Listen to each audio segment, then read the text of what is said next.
ಸ್ನೇಹಿತರೆ, ನಾವಿವತ್ತು doctor Shivanand Manohar JSS ಆಸ್ಪತ್ರೆ ಅಸೋಸಿಯೇಟ್ ಪ್ರೊಫೆಸರ್ ಮತ್ತು ಮಾನಸಿಕ ರೋಗ ತಜ್ಞರು ಇವ್ರನ್ನ ಭೇಟಿಯಾಗಕ್ಕೆ ಬಂದಿದ್ದೀವಿ. ಸರ್ ನಮಸ್ತೆ. ಸರ್ ನಮಸ್ಕಾರ.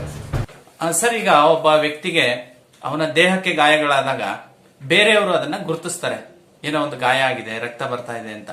ಅದೇ ಆ ವ್ಯಕ್ತಿಗೆ, ಒಬ್ಬ ವ್ಯಕ್ತಿಗೆ ಮನಸ್ಸಿಗೆ ಸಮಸ್ಯೆಗಳು ಉಂಟಾದಾಗ ಅದನ್ನ ಬೇರೆಯವರು ಗುರುತಿಸಿ ಹೇಳಕ್ಕಾಗಲ್ಲ. ಮತ್ತು ಆತ ತನಗಾಗಿರ್ತಕ್ಕಂಥ ಸಮಸ್ಯೆಗಳನ್ನ ಯಾವ ರೀತಿ ಗುರುತಿಸ್ಕೋಬೇಕಾಗ್ತದೆ ಸರ್?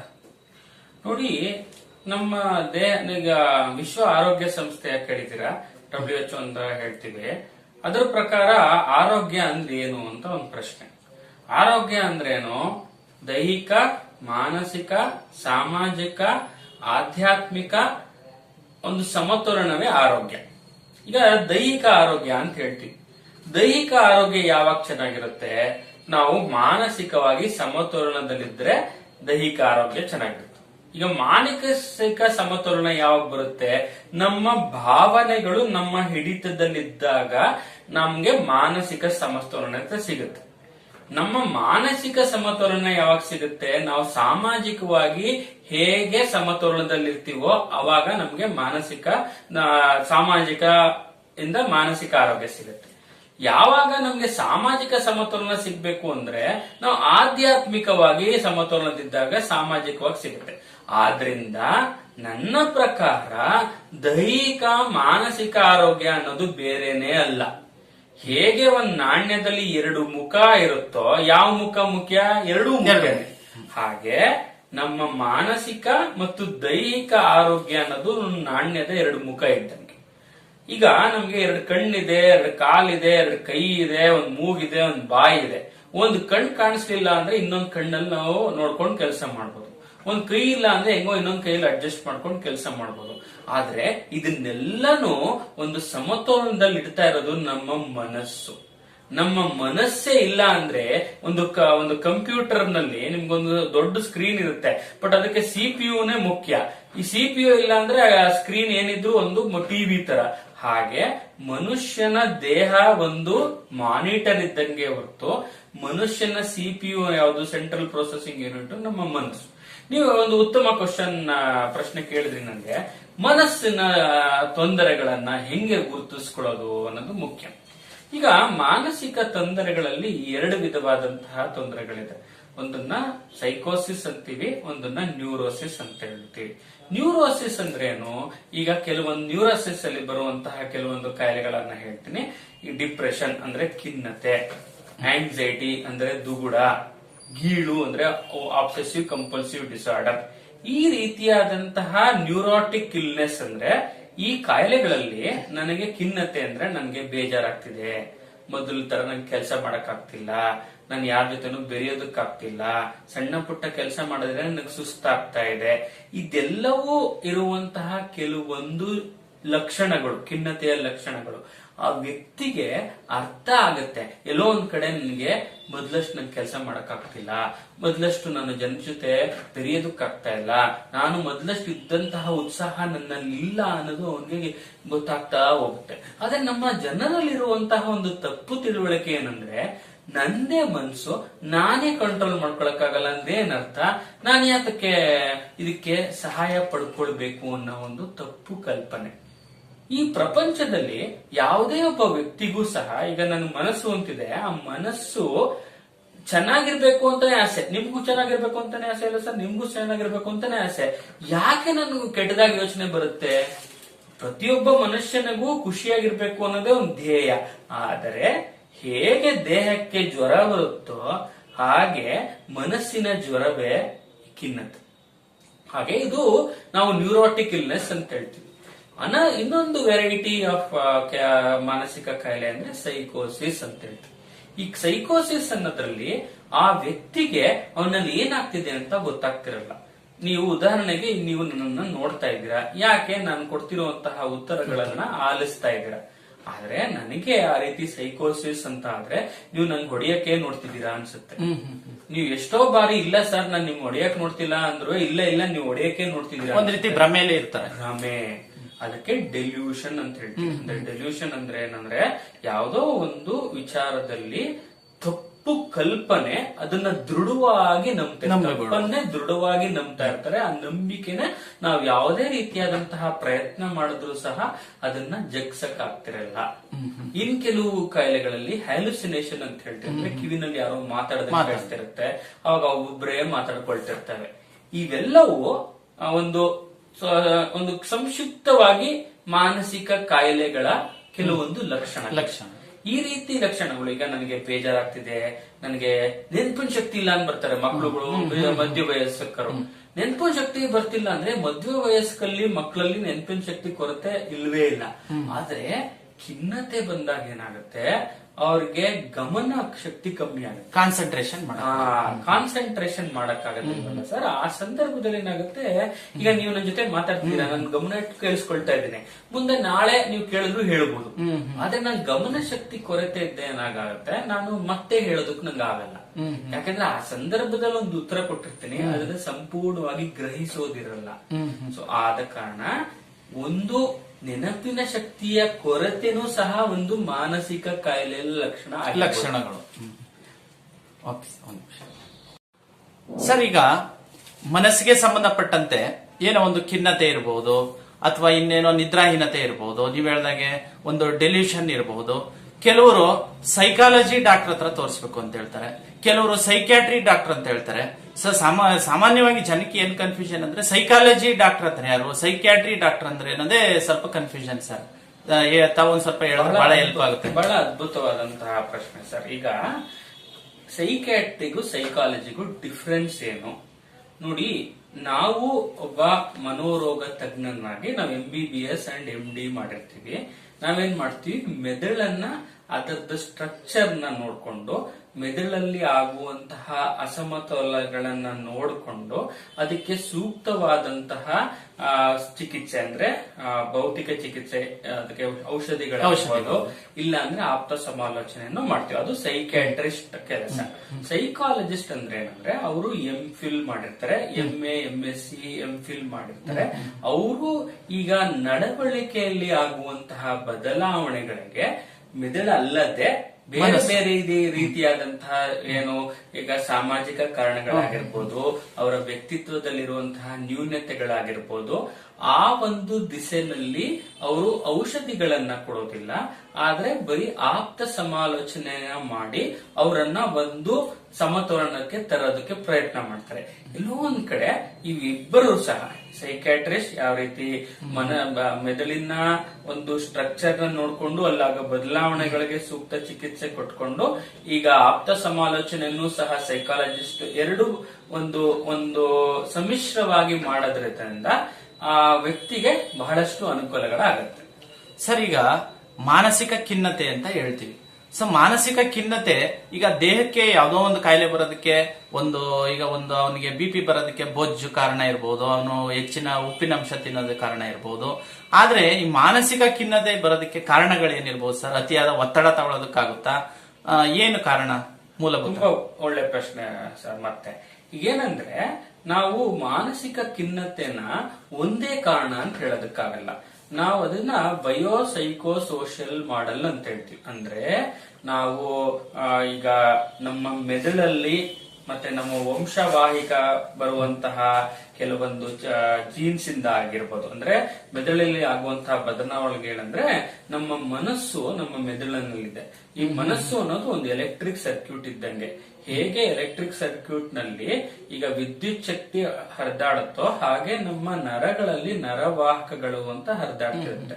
ಈ ನರವಾಹಕಗಳಲ್ಲಿ ಆಗುವಂತಹ ಅಸಮತೋಲನದಿಂದನೂ ಸಹ ಮಾನಸಿಕ ಖಿನ್ನತೆ ಆಗ್ಬಹುದು, ಕೂಡ ಯಾವುದೇ ಮಾನಸಿಕ ಕಾಯಿಲೆಗಳು ಬರಬಹುದು. ಈ ನರವಾಹಕಗಳು ಅಂದ್ರೆ ನಾರೆಪಿನೆಫ್ರಿನ್, ಡೋಪಮಿನ್, ಸೆರೋಟೋನಿನ್ ಅನ್ನ ಕೆಲವೊಂದು ನರವಾಹಕಗಳಲ್ಲಿ ಆಗುವಂತಹ ಅಸಮತೋಲನದಿಂದ ಆಗುತ್ತೆ. ಅಂದ್ರೆ ಇವೆಲ್ಲ ಬ್ರೈನ್ ರಿಲೀಸ್ ಮಾಡಂತ ಕೆಲವು ಕೆಮಿಕಲ್ಸ್ಗಳು. ಖಂಡಿತವಾಗ್ಲು ಮೆದುಳಲ್ಲಿ ಸುಮಾರು ಟ್ರಿಲಿಯನ್ ಗಟ್ಲು ನರಗಳಿರುತ್ತೆ. ಆ ನರಗಳು ಒಂದಕ್ಕೊಂದು ಕನೆಕ್ಟೆಡ್ ಆಗಿರುತ್ತೆ. ಆ ನರಗಳು ಕನೆಕ್ಟ್ ಆಗಿರುವಂತಹ ಜಾಗನ ಸೈನಾಪ್ಸ್ ಅಂತೀವಿ. ಈ ಜಾಗದಲ್ಲಿ ನರಗಳು ನರವಾಹಕಗಳನ್ನ ರಿಲೀಸ್ ಮಾಡ್ತವೆ. ಅದರಲ್ಲಿ ಆಗುವಂತಹ ಅಸಮತೋಲನದಿಂದನೂ ಸಹ ಮಾನಸಿಕ ಕಾಯಿಲೆಗಳು ಬರ್ಬೋದು. ಮತ್ತೆ ಅನುವಂಶೀಯವಾಗಿಯೂ ಸಹ ಪೇರೆಂಟ್ಸ್ ಇದ್ರೆ ಮಕ್ಕಳಿಗೆ ಬರುವಂತ ಬಂದೇ ಬರುತ್ತೆ ಅಂತ ಹೇಳಕ್ ಬರುವಂತಹ ಪ್ರಮೇಯ ಜಾಸ್ತಿ ಆಗ್ಬೋದು. ಇದು ಬಯೋಲಾಜಿಕಲ್ ಅಂತ ಹೇಳ್ತೀವಿ. ಇನ್ನು ಸೈಕಾಲಜಿಕಲ್ ಅಂದ್ರೆ ಪ್ರತಿಯೊಬ್ಬ ವ್ಯಕ್ತಿಗೂ ಸಹ ಒಂದು ವ್ಯಕ್ತಿತ್ವ ಅಂತ ಇರುತ್ತೆ.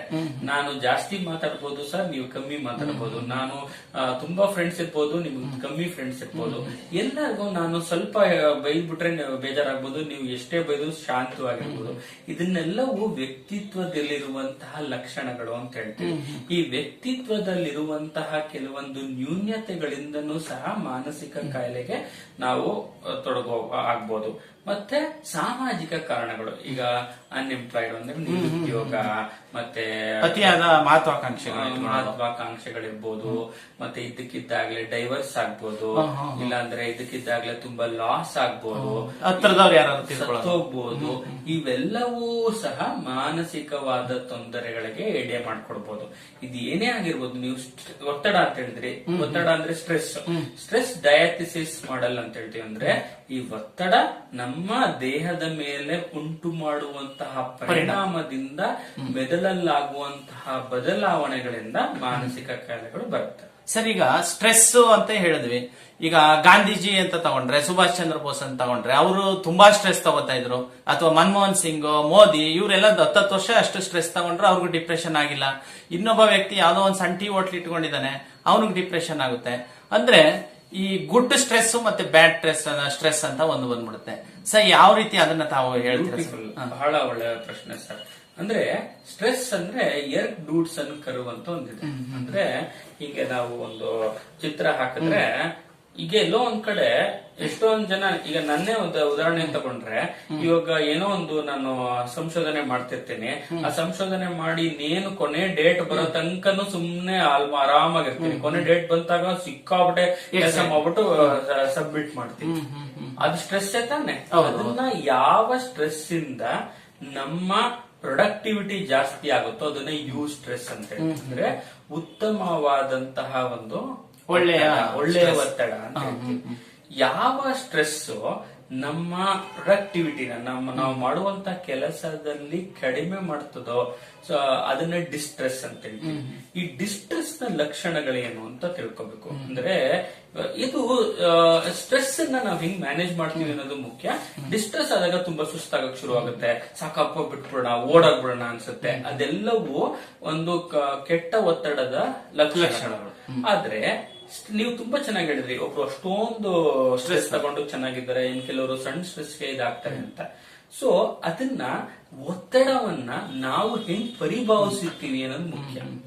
ನಾವು ಆ ಒತ್ತಡ ಮುಖ್ಯ ಅಲ್ಲ, ಒತ್ತಡವನ್ನ ನಾವ್ ಹಿಂಗೆ ಅದನ್ನ ತಗೊಳ್ತೀವಿ, ಪರ್ಸೀವ್ ಮಾಡ್ತೀವಿ. ಪರ್ಸೀವ್ ಸ್ಟ್ರೆಸ್ ಅಂತ ಹೇಳ್ತೀವಿ, ಅದು ಬಹಳ ಮುಖ್ಯ. ಯಾವಾಗ ನಾವು ಒತ್ತಡವನ್ನ ಬಂದು ಛಲವಾಗಿ ತಗೋತೀವೋ ಅವಾಗ ನಾವು ಮುಂದೆ ಬರ್ತೀವಿ.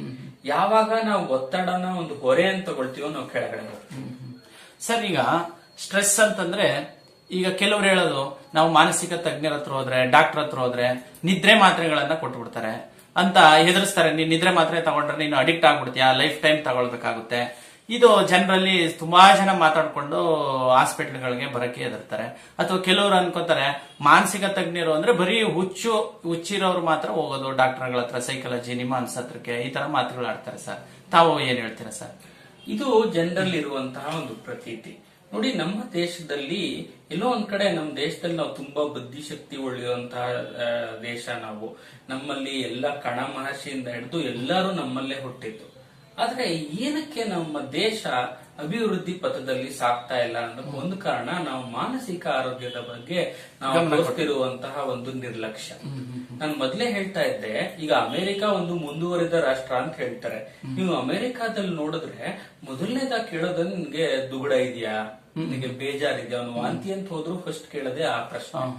ಸೊ ಎಲ್ಲೋ ಒಂದ್ ಕಡೆ ನಮ್ಮ ದೇಶದಲ್ಲಿ ಆ ತಪ್ಪು ನನಗೆ ಗೊತ್ತಿಲ್ಲ, ಮಾನಸಿಕ ಆರೋಗ್ಯದ ಬಗ್ಗೆ ಒಂದು ಅವೇರ್ನೆಸ್ ಇಲ್ಲ. ಅದನ್ನ ನಾವು ಈ ತರ ಕಾರ್ಯಕ್ರಮಗಳಿಂದ ಬೆಳೆಸೋದು ಬಹಳ ಮುಖ್ಯ. ಇನ್ನೊಂದು ಔಷಧಿ ಬಗ್ಗೆ ನೀವು ಹೇಳ್ತಾ ಇದ್ರಿ.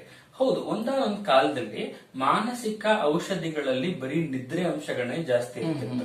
ಅದು ಒಂದು ಕಾಲದಲ್ಲಿ, ಅಂದ್ರೆ 1970ಕ್ಕೆ ಮುಂಚೆ ನಮ್ಮ ಮಾನಸಿಕ ಚಿಕಿತ್ಸೆನೇ ಇರ್ಲಿಲ್ಲ, ಯಾವುದೇ ರೀತಿಯಾದಂತಹ ಚಿಕಿತ್ಸೆನೂ ಬಂದಿರಲಿಲ್ಲ. ಮೊದಲನೇದಾಗಿ ಬಂದಂತಹ ಔಷಧಿಗಳಿಗೆ ನಿದ್ರಾ ಪ್ರಮಾಣ ಜಾಸ್ತಿ ಇತ್ತು, ಮತ್ತೆ ಅದರಲ್ಲಿ ಇದ್ದಂತಹ ಬಹಳ ದುಷ್ಪರಿಣಾಮಗಳು ಜಾಸ್ತಿ ಇತ್ತು. ಆದ್ರೆ ಇದರಲ್ಲಿ ಈ ವಿಜ್ಞಾನ ಬಹಳ ಬೇಗ ಬಹಳ ಮುಂದುವರೆದಿದೆ. ಈಗಿನ ಸಮಯದಲ್ಲಿ ನಾವು ಜನಗಳನ್ನ ಚುರುಕು ಮಾಡೋದಕ್ಕೆ ಪ್ರಯತ್ನ ಮಾಡ್ತೀವಿ ಹೊರತು ಅವ್ರನ್ನ ನಿದ್ದೆ ಬರ್ಸೋದಕ್ಕೆ ಪ್ರಯತ್ನ ಮಾಡಲ್ಲ. ನಮ್ಮ ಮೂಲ ಉದ್ದೇಶ ಏನಂದ್ರೆ ಜನರು ಎಲ್ಲ ರೀತಿ ಚೆನ್ನಾಗಿ ಬೆಳಿಬೇಕು, ಚೆನ್ನಾಗಿ ಕೆಲಸ ಮಾಡ್ಬೇಕು. ಅದೇ ಈಗ ಕೊಡುವಂತಹ ಔಷಧಿಗಳ ಮೂಲ ಉದ್ದೇಶ. ಸೊ ಆದ್ದರಿಂದ ಈಗ ಇರುವಂತಹ ಔಷಧಿಗಳಲ್ಲಿ ಆ ರೀತಿಯಾದಂತಹ ತುಂಬಾ ನಿದ್ರೆ ಬರ್ಸುವಂತದ್ದು ಇಲ್ಲ ಅವಲಂಬನೆ ಬರ್ಸುವಂತಹ ಗುಣಗಳಲ್ಲಿ ಇರುತ್ತಿಲ್ಲ. ಹಾಗಾದ್ರೆ ಈಗ ಡಿಪ್ರೆಷನ್ ಅಂತ ಇರುವಂತ ವ್ಯಕ್ತಿ ಸೊ ಮುಕ್ತವಾಗಿ ಒಬ್ಬ ಡಾಕ್ಟರ್ನ ಬಂದು ಭೇಟಿಯಾಗಿ ಅದರ ಔಷಧಿಗಳನ್ನ ತಗೊಂಡು ಅದಕ್ಕೇನು ಅಡಿಕ್ಟ್ ಆಗಂತ ಏನು ಸಂದರ್ಭ ಏನು ಬರೋದಿಲ್ಲ ಸರ್? ಹಾಗಾದ್ರೆ 100ಕ್ಕೆ 100 ಯಾರಿಗೋ ಒಬ್ರಿಗೆ ಖಿನ್ನತೆ ಇದ್ರೆ 6 ತಿಂಗಳಿಂದ 1 ವರ್ಷ ಟ್ರೀಟ್ಮೆಂಟ್ ಕೊಟ್ಟು ನಾವೇ ಅದನ್ನ ನಿಲ್ಲಿಸ್ತೀವಿ. ಯಾಕಂದ್ರೆ ಅದು ಈ ಖಿನ್ನತೆ ಅನ್ನೋದು ತನ್ನಿಂತಾನೆ ಹೋಗುವಂತ ಒಂದು ಕಾಯಿಲೆ. ನಾನು ಔಷಧಿ ಕೊಡದೆ ಹೋಗ್ಲಿ 9 ತಿಂಗಳಿಂದ 1 ವರ್ಷ ಹೋಗುತ್ತೆ. ಏನಕ್ಕೆ ಔಷಧಿ ಕೊಡ್ಬೇಕು ಅಂದ್ರೆ ಆ 9 ತಿಂಗಳು 1 ವರ್ಷ ನೀವು ಚೆನ್ನಾಗಿ ಕೆಲಸ ಮಾಡಲ್ಲ, ಚೆನ್ನಾಗಿ ಮಾತಾಡೋದಿಲ್ಲ. ಸೊ ಆವಾಗ ಕಳ್ಕೊಳ್ಳುವಂತ ದಿನಗಳನ್ನ ಯಾರು ಕೊಡ್ತಾರೆ? ಕೆಲಸ ಕಳ್ಕೊಂಡ್ರೆ ಪುನಃ ಕೆಲಸ ಸಿಗುತ್ತಾ? ಗಂಡನ ಹೆಂಡತಿನ ಬಿಟ್ಬಿಟ್ರೆ ಪುನಃ ಸಿಗುತ್ತಾ? ಇಲ್ಲ. ಆದ ಕಾರಣ ಅದಕ್ಕೆ ನಾವು ಚಿಕಿತ್ಸೆ ಕೊಡ್ಬೇಕು. ಆ ಚಿಕಿತ್ಸೆ ಕೊಟ್ಟು ಅವ್ರ ಸಂಪೂರ್ಣ ಗುಣ ಆದ್ಮೇಲೆ ಅದನ್ನ ಸ್ವಲ್ಪ ಕಡಿಮೆ ಮಾಡಿ ಖಂಡಿತ ನಿಲ್ಲಿಸಬಹುದು. ಜೀವಮಾನ ತಗೋಬೇಕು ಅಂತ ಯಾವುದೇ ರೀತಿಯಾದಂತಹ ಸಂಶೋಧನೆಗಳಿಲ್ಲ. ಸರ್, ಈಗ ಈ ಮಾನಸಿಕ ಖಿನ್ನತೆ ರೀತಿನೇ ಇನ್ನೊಂದು ರೀತಿ ತಗೊಂಡ್ರೆ ಈ ಪ್ಯಾನಿಕ್ ಅಟ್ಯಾಕ್ಸ್ ಅಂತ ಹೇಳ್ತೀವಿ ಸರ್. ಇದು ನಮ್ಮ ಭಾರತೀಯರಲ್ಲಿ ಹೇಳ್ಬೇಕಂದ್ರೆ ತುಂಬಾ ಜನಕ್ಕಿದೆ. ಅದು ಯಾರು ಅದನ್ನ ಅನುಭವಿಸ್ತಾರೆ ಅವ್ರಿಗೆ ಮಾತ್ರ ಗೊತ್ತಿರುತ್ತೆ ಅದ್ರ ಪೇನು. ಮತ್ತೆ ಅವರು ಅದರಲ್ಲೇ ಜನಗಳ ಜೊತೆ ಚರ್ಚೆ ಮಾಡಿದಾಗ ತುಂಬಾ ಜನಕ್ಕಿದೆ ಅಂತ ಇದು ಗೊತ್ತಾಗುತ್ತೆ ಸರ್. ಪ್ಯಾನಿಕ್ ಅಟ್ಯಾಕ್ ಅನ್ನೋದು ಒಂದು ಸಬ್ಜೆಕ್ಟ್ ಅನ್ನೋದೇ ಗೊತ್ತಿಲ್ಲ ಜನಕ್ಕೆ. ಇದು ಏನು ಅಂತ ಹೇಳಿದ್ರೆ ತುಂಬಾ ಹೆಲ್ಪ್ ಆಗುತ್ತೆ. ಇತ್ತೀಚೆಗೆ ನೀವು ಈ ಪ್ರಶ್ನೆ ಬಹಳ ಸೂಕ್ತ ಅನ್ಸುತ್ತೆ. ಈ ಕೋವಿಡ್ ಬಂತು, ಜನರಲ್ಲಿ ಆತಂಕ ತುಂಬಾ ಜಾಸ್ತಿ ಆಯ್ತು. ಯಾರಿಗಿದೆಯೋ ಕಾಯಿಲೆ, ನಮಗ್ ಕಾಯಿಲೆ ಬಂತು, ಆ ರೀತಿಯಂತ ಆತಂಕ ಬಂದಾಗಂತೂ ಇತ್ತೀಚಿನ ದಿನಗಳಲ್ಲಿ ಪ್ಯಾನಿಕ್ ಅಟ್ಯಾಕ್ ತುಂಬಾ ಜಾಸ್ತಿ ಆಗಿದೆ. ನಾನು ಯಾವಾಗ್ಲೂ ಹೇಳ್ತಿರ್ತೀನಿ, ಪ್ಯಾನಿಕ್ ಅಟ್ಯಾಕ್ ಅಂದ್ರೆ ಏನಂದ್ರೆ, ನೀವು ನಿಮ್ಮ ಕಾರ್ನಲ್ಲೋ ನಿಮ್ಮ ದ್ವಿಚಕ್ರ ವಾಹನದಲ್ಲೋ ಹೋಗ್ತಿದ್ದಾಗ ಸಡನ್ ಆಗಿ ಒಂದು ಲಾರಿ ಬಂದ್ರೆ ಏನಾಗುತ್ತೆ? ಫುಲ್ ಗಾಬರಿ ಆಗ್ಬಿಡ್ತೀರ.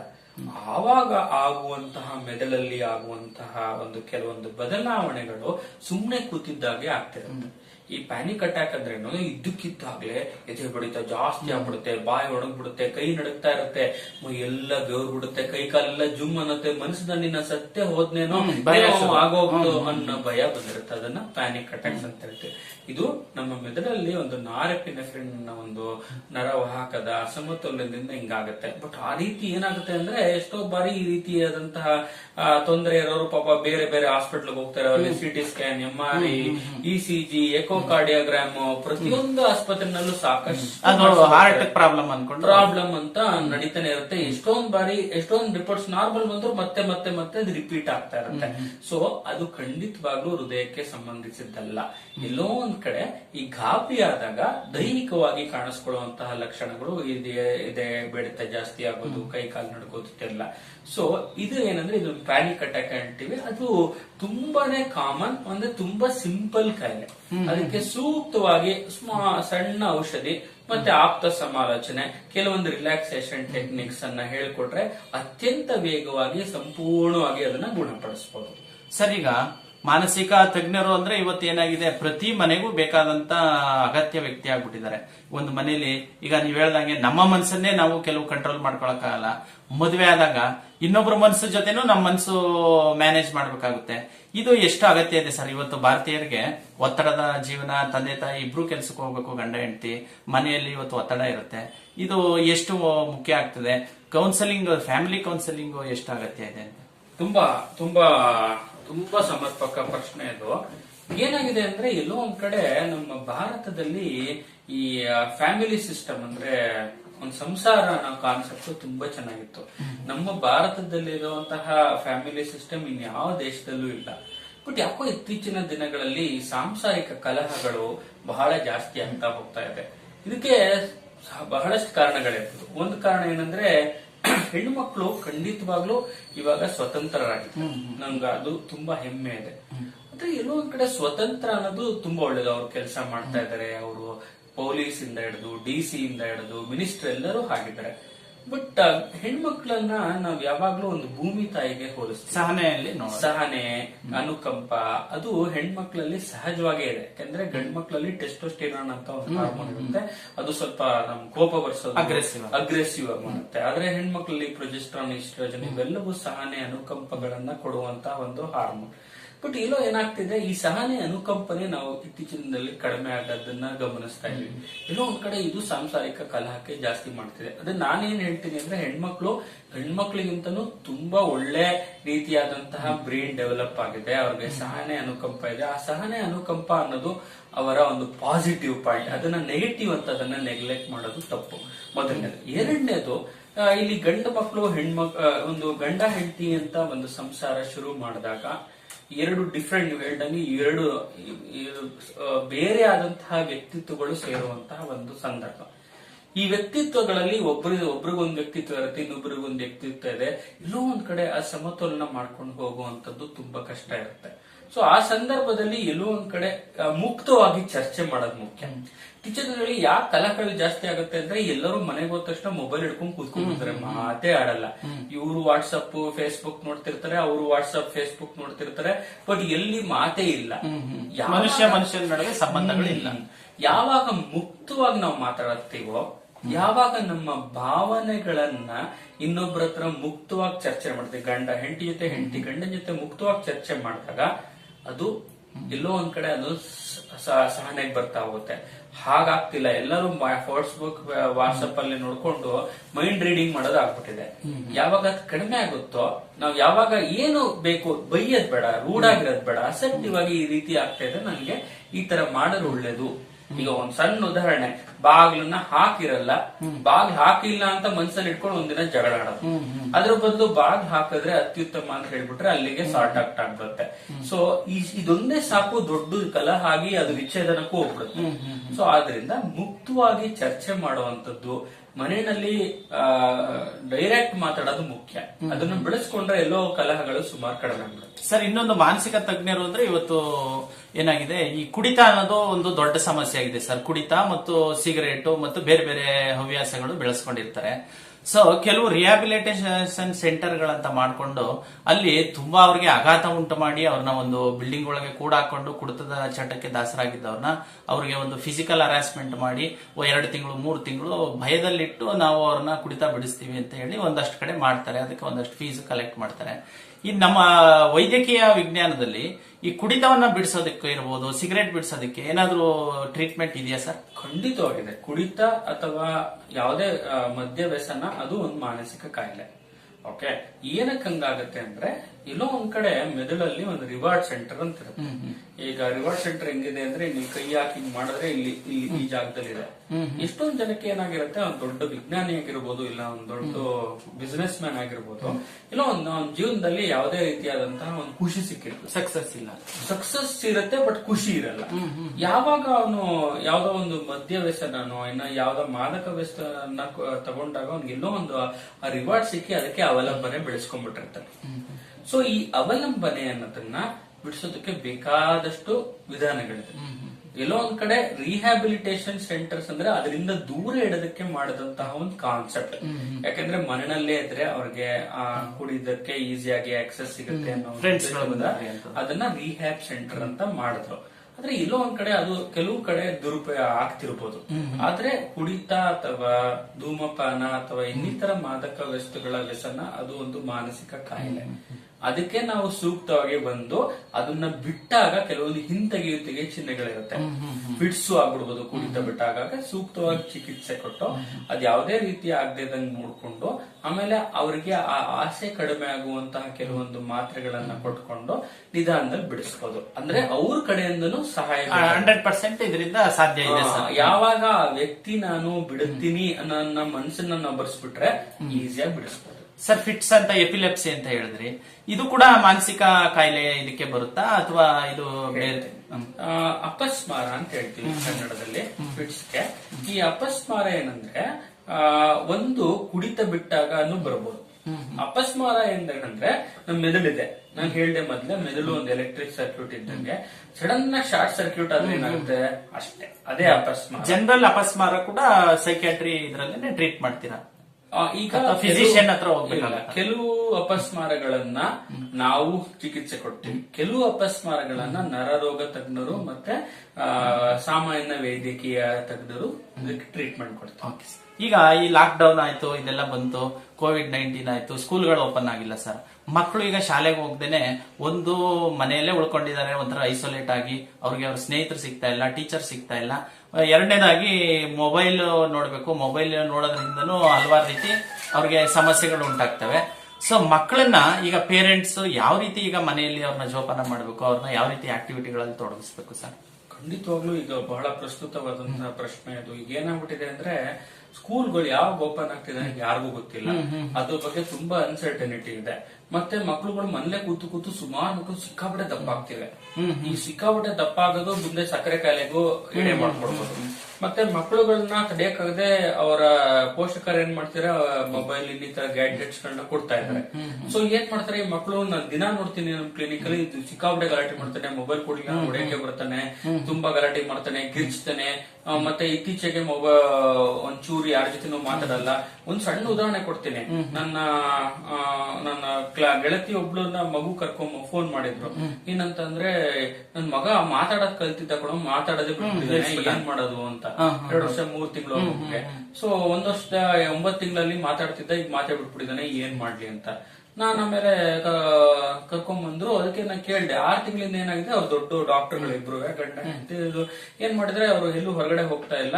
ಮಗು ಯಾರನ್ನೇ ಬಂದ್ರು ಕೊರೋನಾ ಬರುತ್ತೆ ಅಂತ ಭಯದಲ್ಲಿ ಮೊಬೈಲ್ ಕೊಟ್ಬಿಟ್ರು. ಮಗು ಮಾತಾಡೋದೇ ಫುಲ್ ಇಳಿಸ್ಬಿಟ್ಟಿದೆ. ಅಪ್ಪ ಅಮ್ಮ ಅಂತಿದ್ನೆಲ್ಲ ಇಳಿಸ್ಬಿಟ್ಟಿದೆ. ಅಂದ್ರೆ ಈ ಮೊಬೈಲ್ ಇಂದ ಏನೇನ್ ಆಗ್ಬಹುದು ಅನ್ನೋದಕ್ಕೆ ಇದೊಂದು ಸಣ್ಣ ಉದಾಹರಣೆ. ಸೊ ಏನಾಗ್ತಿದೆ ಅಂದ್ರೆ ನಾವು ತಂದೆ ತಾಯಿಗಳಾಗಿ ನಾವೇನ್ ಮಾಡ್ತೀವಿ ಅಂದ್ರೆ ಹೆಂಗೋ ಎಸ್ಕೇಪ್ ಆಗ್ಬೇಕು. ಮಕ್ಕಳು ಮೊಬೈಲ್ ಕೊಟ್ಬಿಟ್ಟು ನೆಮ್ಮದಿಯಾಗಿ ಇದ್ಬೇಡ, ನಾವು ಕೂತ್ಕೋಬಹುದು, ನಾವೇನೋ ಊಟ ಮಾಡ್ಕೋಬಹುದು, ನಾವು ಕೆಲಸ ಮಾಡ್ಕೋಬಹುದು. ಅದು ತುಂಬಾ ತಪ್ಪು. ಮನೆಯಲ್ಲಿ ಅಜ್ಜಿ ತಾತನ ಪಾತ್ರ ತುಂಬಾ ಮುಖ್ಯ. ಯಾವ ಮನೆಯಲ್ಲಿ ಅಜ್ಜಿ ತಾತ ಇದ್ದಾರೆ ಇಂಥವೆಲ್ಲ ಸಮಸ್ಯೆಗಳು ಕಡಿಮೆ ಇರ್ತವೆ. ಒಂದು ಅಜ್ಜಿ ತಾತ ಅಷ್ಟೇ ಅಲ್ಲ, ನಾವುಗಳು ತಂದೆ ತಾಯಿಯಾಗಿ ನಾವೇನ್ ಮಾಡ್ತೀವಿ ಮಕ್ಳಿಗೆ ಅನ್ನೋದು ಮುಖ್ಯ. ಈಗ ಬೆಳಿಗ್ಗೆ ಆಫೀಸ್ಗೆ ನೀವು 10 ಗಂಟೆಗೆ ಹೋಗ್ಬೋದು. ಬೆಳಿಗ್ಗೆ 10 ಗಂಟೆ ತನಕ ಮಕ್ಳ ಜೊತೆ ಇರ್ತೀರಾ, 9 ಗಂಟೆಗೆ ಹೋಗ್ಬೋದು. ಬೆಳಿಗ್ಗೆ 9 ಗಂಟೆ ತನಕ ಇರ್ತೀರಾ, ನಾವು ಮಕ್ಳು ನೋಡೋದೇ, ನಾವು ಪೇಪರ್ ಓದ್ತೀವಿ, ಇನ್ನೇನೋ ಮಾಡ್ತೀವಿ. ಅದ್ರ ಬದಲು ಮಕ್ಕಳನ್ನ ಒಂದು ಫಿಸಿಕಲ್ ಎಕ್ಸರ್ಸೈಸ್, ಅವ್ರನ್ನ ಸೈಕಲ್ ಓಡಿಸೋದು, ಇನ್ನೇನೋ ಮಾಡೋದು, ಒಂದು ಆಟ ಆಡ್ಸೋದು ಮಾಡೋದು ನಮ್ಮ ಆದ್ಯ ಕರ್ತವ್ಯ. ಮತ್ತೆ ಮಕ್ಳಿಗೆ ಒಂದು ರೂಟೀನ್ ಹಾಕ್ಲೇಬೇಕು. ನಿಮ್ ಮನೆಯಲ್ಲಿ ದಯವಿಟ್ಟು ಮೊಬೈಲ್ ನ ನಾವು ಅಬ್ಸಲ್ಯೂಟ್ಲಿ, ಈಗ ಆನ್ಲೈನ್ ಕ್ಲಾಸಸ್ ಎಲ್ಲ ಮೊಬೈಲ್ ಅಲ್ಲಿ ಆಗ್ತಿರೋದ್ರೆ ಅಬ್ಸಲ್ಯೂಟ್ಲಿ ನಿಲ್ಸಿ ಅಂತ ಹೇಳ್ತಿಲ್ಲ. ಇಂತಿಷ್ಟೇ ಅವರ್ಸ್ ಅಂತ, ಅವ್ರು ಎಷ್ಟೇ ಕಿರ್ಚ್ಲಿ ಏನೇ ಮಾಡ್ಲಿ ಇಷ್ಟೇ ಅವರ್ಸ್, ನಾಟ್ ದೆನ್. ಈಗ ಆನ್ಲೈನ್ ಕ್ಲಾಸಸ್ 2 ರಿಂದ 3 ಗಂಟೆ ಇರ್ಬೋದು, ಅದ್ರ ಮೇಲೆ 1 ಗಂಟೆ ಅಷ್ಟೇ ಮೊಬೈಲ್. ಅದ್ರ ಮೇಲೆ screen time not more than 4 hours. ಅದನ್ನ ನೀವು ಸ್ಟ್ರಿಕ್ಟ್ ಆಗಿ ಮಾಡ್ಲೇಬೇಕು. ಮಾಡಿದ್ರೆ ಖಂಡಿತ ಆಗುತ್ತೆ. ಈಗ ನಾವೆಲ್ಲ ಓದುವಾಗ ನಮ್ಗೆ ಇದೆಲ್ಲ ಆಯ್ತು, ಯಾವ್ದು ಬಾಬ್ರಿ ಮಸೀದಿ, ಅವಾಗ ರಜೆ ಸಿಗ್ತಿರ್ಲಿಲ್ಲ ಸರ್, ಅವಾಗೆಲ್ಲ ನಾವು ಮೊಬೈಲೇ ನೋಡ್ತಿಲ್ಲ. ಏನ್ ಮಾಡ್ತಿದ್ವಿ, ಮೊಬೈಲ್ ಇಲ್ಲದಾಗ ಅಲ್ಲಿ ಓಡಾಡ್ಕೊಂಡು ಇರ್ತಿದ್ವಿ. ಹಾಗೆ ಮಕ್ಕಳಿಗೆ ಆ ಅವೈಲಬಿಲಿಟಿ ತೋರಿಸ್ಲೇಬಾರ್ದು. 3-4 ಗಂಟೆ ಮೇಲೆ ಕೊಡಲ್ಲ, ಆದ್ಮೇಲೆ ಕೊಡಲ್ಲ. ಆ ಟೈಮಲ್ಲಿ ಒಂದ್ 2 ದಿನ 3 ದಿನ 4 ದಿನ 10 ದಿನ ಆಟ ಮಾಡ್ಬೋದು. ಆಮೇಲೆ ಗೊತ್ತಾಗುತ್ತೆ ಅದು ಸಿಗಲ್ಲ ಅಂದಾಗ ಏನಾಗುತ್ತೆ, ಅವರು ಬೇರೆ ರೀತಿಯಾದಂತಹ ಚಟುವಟಿಕೆಯಲ್ಲಿ ತೊಡಗಿಸ್ಕೊತಾರೆ. ನಾವು ಹಂಗ್ ಮಾಡಲ್ಲ, 2 ದಿನ ಬಿಟ್ಬಿಟ್ಟು 3ನೇ ದಿನ ಕೊಟ್ಬಿಡೋದು. ಅವಾಗ ಅವ್ರಿಗೆ ಗೊತ್ತಾಗ್ಬಿಡುತ್ತೆ, ಇವತ್ತು 2 ದಿನ ಹಠ ಮಾಡಿದ್ರೆ 3ನೇ ದಿನ ಸಿಗುತ್ತೆ ಅಂತ. ಆ ಕನ್ಸಿಸ್ಟೆನ್ಸಿ ನಾವು ಮೇಂಟೈನ್ ಮಾಡಿದ್ರೆ ಖಂಡಿತ ಈ ಪಿಡುಗಿನಿಂದ ನಾವು ಹೊರಗಡೆ ಬರ್ಬೋದು. ಸರಿ ಸರ್, ಇನ್ನೊಂದ್ 2 ಪ್ರಶ್ನೆಗಳಿದೆ ಸರ್, ಕೇಳ್ಬಿಡ್ತೀನಿ ಸರ್. ಈಗ ಕೆಲವು ಟಿವಿಗಳಲ್ಲಿ ನೋಡ್ತಾ ಇದೀವಿ, ಕೆಲವು ಬೇರೆ ಬೇರೆ ಕಡೆ ನೋಡ್ತಾ ಇದೀವಿ, ಪೇಪರ್ ಅಡ್ವರ್ಟೈಸ್ ನೋಡ್ತೀವಿ. ಏನು ನಿಮ್ಗೆ ಪೂರ್ವ ಜನ್ಮದ ಕೆಲವು ತೊಂದರೆಗಳು, ಪೂರ್ವ ಜನ್ಮದ ಆತ್ಮ ನಿಮ್ಮಲ್ಲಿ ಬರುತ್ತೆ, ಟಿವಿ ಪ್ರೋಗ್ರಾಮ್ಗಳು ಮಾಡ್ತಾರೆ. ಆಮೇಲೆ ದೆವ್ವ ಬಂತು, ಮೈ ಮೇಲೆ ದೇವ್ರು ಬಂತು, ಈ ತರ ಕೆಲವರು ನಡ್ಕೋತಾರೆ. ಇದಕ್ಕೂ ಕೂಡ ಮಾನಸಿಕ ಕಾಯಿಲೆನೆ ಅಂತ ಹಲವಾರು ವಿಜ್ಞಾನಿಗಳು ಹೇಳ್ತಾರೆ. ಇದ್ರ ಬಗ್ಗೆ ಒಂದ್ ಸ್ವಲ್ಪ ತಾವು ಬೆಳಕು ಚೆಲ್ಲಿದ್ರೆ. 100% ಅದು ಮಾನಸಿಕ ಕಾಯಿಲೆನೆ. ಈಗ ನಮ್ಮಲ್ಲಿ 2 ತರ ಮನಸ್ಸಿರುತ್ತೆ. ಒಂದು ಜಾಗೃತ ಮನಸ್ಸು ಅಂತ ಇರುತ್ತೆ, ಒಂದು ಸುಪ್ತ ಮನಸ್ಸು ಅಂತ ಇರುತ್ತೆ. ಈಗ ಜಾಗೃತ ಮನಸ್ಸಲ್ಲಿ ನಾನು ಏನ್ ಮಾತಾಡ್ತೀನಿ ಎಲ್ಲ ಗೊತ್ತು. ಆದ್ರೆ ಸುಪ್ತ ಮನಸ್ಸಲ್ಲಿ ಎಷ್ಟೊಂದು ವಿಚಾರಗಳು ತುಂಬಿಕೊಂಡಿರುತ್ತೆ. ಈಗ ನನ್ಗೆ ಯಾವ್ದೋ ಒಬ್ರು ಅಫಿಷಿಯಲ್ ಬರ್ತಿದ್ರು, ಒಬ್ರು ಮೇಡಮ್. ಅವ್ರೇನ್ ಹೇಳೋರು ಅಂದ್ರೆ, ರಾತ್ರಿ ಎಷ್ಟೋ ಮಧ್ಯರಾತ್ರಿ ಜೋರಾಗಿ ದೊಡ್ಡ ಕ್ವಶನ್ ಇದ್ದಂತ ಮೇಡಮ್ ಜೋರಾಗಿ ಕಿರ್ಚ್ಬಿಡೋದು. ಕಿರ್ಚ್ಬಿಟ್ಟು ಪಾಪ ಸೆಕ್ಯೂರಿಟಿ ಅಲ್ಲಿಂದ ಒಂದು 10 ಅಡಿ ದೂರದಿಂದ ಓಡ್ ಬರೋದು, ನಿದ್ರೆಯಲ್ಲಿ ನಡೆಯೋದು. ಯಾಕೆ ಅಂದ್ರೆ ಅವ್ರಿಗೆ ಒಂದ್ ಕನ್ಸು ಬೀಳೋದು ಏನಂತ ಅಂದ್ರೆ, ಅದು ದೊಡ್ಡ ಕಾಡು, ಕ್ರೂರ ಮೃಗಗಳು ಇವರೊಬ್ಬರೇ ಇದಾರೆ. ಇದೇನಂದ್ರೆ ಅವರು ಒಂದು ಅತಿಯಾದಂತ ಒಳ್ಳೆ ಪೊಸಿಷನ್ ಅಲ್ಲಿ ಇದ್ರು. ಬಟ್ ಅಲ್ಲಿ ಏನಾಗ್ತಿತ್ತು ಅಂದ್ರೆ ಒತ್ತಡಗಳು ಯಾರ್ಯಾರೋ ಹೆಸರುಗಳು ಬೇಡ, ಅವರೆಲ್ಲರೂ ಮಾಡ್ತಿದ್ರು. ಆ ಕ್ರೂರಗಳೆಲ್ಲ ಆರೋಪ ಕೊಡ್ತಿದ್ದವ್ರು. ಅಂದ್ರೆ ಇಲ್ಲೋ ಒಂದ್ ಕಡೆ ನಾವು ನಿದ್ರೆ ನಮ್ ಸುತ್ತ ಮನಸ್ಸು ಓಪನ್ ಆಗ್ಬಿಡುತ್ತೆ. ಹಂಗೆ ಪುನರ್ಜನ್ಮ ಆಗಿರ್ಬೋದು ಅಥವಾ ದೆವ್ವಭೂತ ಆಗಿರ್ಬೋದು. ಈಗ ಒಂದು ಉದಾಹರಣೆ ಕೊಡ್ತೀನಿ. ಅತ್ತೆ ಸೊಸೆ ಇರ್ತಾರೆ. ಅತ್ತೆ ಸಿಕ್ಕಾಪಟ್ಟೆ ಡಾಮಿನೇಟ್ ಮಾಡ್ತಿರ್ತಾಳೆ ಸೊಸೆನ. ಬಟ್ ಏನ್ ಮಾಡೋದು ಪಾಪ ಸೊಸೆ ಗೊತ್ತಾಗ್ತಿರ್ಲಿಲ್ಲ ಏನ್ ಮಾಡ್ಲಿ ಅಂತ. ಒಂದಿನ ಆ ಸೊಸೆ ಮೇಲೆ ಅತ್ತೆ ಬರ್ತಾಳೆ ಮೇಲೆ. ಅತ್ತೆ ಬಂದ್ಮೇಲೆ ನನಗೆ ಈ ತದ್ ಮಾಡಾಕು, ಅವಳಿಗೆ ಒಡೆ ತಿನ್ಬೇಕು ಅಂತ ಇಷ್ಟ ಇರುತ್ತೆ. ಸೊ ಇವತ್ತು ಒಡೆ ಮಾಡು ಅಂದ್ರೆ ಅತ್ತೆ ಎದ್ರುಕೊಂಡು ಅಯ್ಯೋ ನಮ್ಮತ್ತೆ ಬಂದ್ಬಿಟ್ಟಿಲ್ಲ ಅಂತ ಊಟ ಹಾಕ್ತಾಳೆ. ಅಂದ್ರೆ ಅದು ಡ್ರಾಮಾನ ಅಥವಾ ಅವ್ರಿಗೆ ಗೊತ್ತಿಲ್ಲದೆ ಮಾಡ್ತಾ ಇರೋದು. ಇನ್ನೂ ಒಂದ್ ಕಡೆ ಈ ಒತ್ತಡ ಅನ್ನೋದಿದೆಯಲ್ಲ ಸರ್, ಒತ್ತಡ ಅನ್ನೋದು ಸಿಕ್ಕಾಪಟ್ಟೆ ಕಷ್ಟ. ಈಗ ನಿಮ್ಗೊಂದು ನಾನ್ ನಿಮ್ಗೆ ಹೊಡೆದೇ ಬಿಡ್ತೀನಿ ಅಂದ್ರೆ ನಿಮ್ಗೆ ಏನಾಗುತ್ತೆ, ನೀವು ಹೊಡೆದೇ ಬಿಡ್ತಾನೆ ಏನ್ ಮಾಡೋದು ಅಂತ ಭಯ ಆಗುತ್ತೆ, ಎಲ್ಲ ದುಗುಡ ಆಗುತ್ತೆ. ಅದರಿಂದ ತಾಗದೆಸ್ಬಿಟ್ಟು ನಾನ್ ದೆವ್ವ ಆಗ್ಬಿಟ್ರೆ. ಸೊ ಆ ಒತ್ತಡದಿಂದ ಹೊರಗಡೆ ಬರೋದಕ್ಕೆ ಈ ಒಂದು ಮಾರ್ಗ. ಅದನ್ನ ಡ್ರಾಮಾ ಅಂತ ಹೇಳಕ್ಕಾಗಲ್ಲ. ಎಲ್ಲೋ ಒಂದ್ ಕಡೆ ಆ ಒತ್ತಡನ ಹೆದರ್ಸಕ್ಕಾಗದೆ ಈ ರೀತಿಯಾಗಿ ಮಾರ್ಗಗಳನ್ನ ಹುಡ್ಕೋತಾರೆ. ಸರ್, ಇನ್ನೊಂದು ಏನಂದ್ರೆ ಈ ಮೆಮೊರಿಗೆ ಸಂಬಂಧಪಟ್ಟಂತೆ ಔಷಧಿಗಳಿದೆ, ಇದು ತಗೊಳ್ಳಿ ಇಂಪ್ರೂವ್ ಆಗುತ್ತೆ, ಅಥವಾ ಇನ್ನೇನೋ ಕುಡಿರಿ ಬ್ರೈನ್ ಇಂಪ್ರೂವ್ ಆಗುತ್ತೆ. ಇದು ನಿಜಾನ ಸುಳ್ಳ ಸರ್? ಔಷಧಿ ಇದೆಯಾ? ಸುಳ್ಳು ಸರ್. ಯಾವುದೇ ಔಷಧಿ ಯಾವುದೇ ನಮ್ಮ ಮೆಮೊರಿನ ಇಂಪ್ರೂವ್ ಮಾಡೋದಕ್ಕೆ ನೆನಪಿನ ಶಕ್ತಿಯನ್ನ ಉತ್ತಮಪಡಿಸುವಂತಹ ಯಾವುದೇ ಔಷಧಿ ಇದುವರೆಗೂ ಬಂದಿಲ್ಲ. ಓಕೆ ಸರ್, ಈ ಮಾನಸಿಕ ಕಾಯಿಲೆಗಳೆಲ್ಲ ಸಣ್ಣ ಜ್ವರದ ರೀತಿ ಎಲ್ಲ ವಾಸಿ ಆಗ್ತವೆ. ಸೊ ಈ ಸ್ಕ್ರಿಜೋಫಿನಿಯಾ ಅಂತಕ್ಕಂಥದ್ದು ಅದು ತುಂಬಾ ಮುಂದಿನ ಹಂತಕ್ಕೆ ವಾಸಿ ಮಾಡಕ್ಕಾಗಲ್ಲ. ಹುಚ್ಚನ್ನು ಕೂಡ ಮೊದಲನೇ ಹಂತದಲ್ಲೇ ಕಂಡಿಡಿದ್ರೆ ಅದನ್ನು ಕೂಡ ವಾಸಿ ಮಾಡಬಹುದು. ಸ್ಕಿಜೋಫ್ರೇನಿಯಾ ಅನ್ನೋದು ಒಂದು ದೊಡ್ಡ ಕಾಯಿಲೆ ನಮ್ಮ ಇದರಲ್ಲಿ. ಬಟ್ ಆದ್ರೆ ಇತ್ತೀಚಿನ ದಿನಗಳಲ್ಲಿ ನಾನು ನೋಡ್ತಿರಂಗೆ ಎಷ್ಟೋ ಜನ ನಾನು ಸ್ಕಿಜೋಫ್ರೇನಿಯಾ ಅಂತ ಅಂದವರು ಇವಾಗ ಚೆನ್ನಾಗೇ ಇದ್ದಾರೆ. ನಾನು ಸ್ಕಿಜೋಫ್ರೇನಿಯಾ ಅಂತ ಟ್ರೀಟ್ಮೆಂಟ್ ಶುರು ಮಾಡಿ ಇವತ್ತಿನ ದಿನ ಸರ್ ನೀವು ವಾಸಿನೇ ಆಗಲ್ಲ ಅಂದಿದ್ರಿ ಚೆನ್ನಾಗಿದೀವಿ ಅಂತ ಹೇಳ್ತಿದ್ರೆ. ಅಂದ್ರೆ ವಿಜ್ಞಾನ ತುಂಬಾ ಮುಂದೆ. ಹಾಗಾಗಿ ನಮ್ಗೆಲ್ಲೋ ಒಂದ್ ಕಡೆ ಸ್ಕಿಜೋಫ್ರೇನಿಯಾ ಮರೆ ಆಗ್ತಿದ್ಯಾ ಅನ್ನೋದು ಒಂದು ಖುಷಿ ವಿಚಾರ sir. Sir, thank you very much. ನಮಗೆ ನಮ್ಮ ಸಿಟಿಜನ್ ನ್ಯೂಸ್ಗೆ ಇದು ತುಂಬಾ ವಿಶೇಷವಾದಂತ ಒಂದು ಸಂದರ್ಶನ ಸರ್. ಯಾಕೆಂದ್ರೆ ನೀವು ಡಾಕ್ಟರು, ಮತ್ತೆ 10 ಜನಕ್ಕೆ ನೀವು ಒಂದು ರೀತಿ ಹೊಸ ಜೀವನವನ್ನೇ ತೋರಿಸ್ತಾ ಇದ್ದೀರಿ. ಮತ್ತೆ ಇನ್ನೊಂದು ಕೋವಿಡ್-19 ಟೈಮಲ್ಲಿ ಡಾಕ್ಟರ್ಗಳು ದೇವರು ಅಂತ ಏನಕ್ಕೆ ಹೇಳ್ತಾ ಇದ್ರು ಈ ಹಿರಿಯರೆಲ್ಲ, ವೈದ್ಯವಾರಿ ನಾರಾಯಣ ಅನ್ನೋದು ನಿಜವಾಗ್ಲೂ ನಾವು ಪ್ರಾಕ್ಟಿಕಲ್ ಆಗಿ ಲೈವ್ ಆಗಿ ನೋಡುವಂತ ಒಂದು ಸಂದರ್ಭ ಬಂತು. ತುಂಬಾ ಥ್ಯಾಂಕ್ ಯು ಸರ್, ನಿಮ್ಮ ಅಮೂಲ್ಯವಾದ ಸಮಯ ನಮ್ಗೆ ಕೊಟ್ರಿ. Thank you very much sir. Thank you.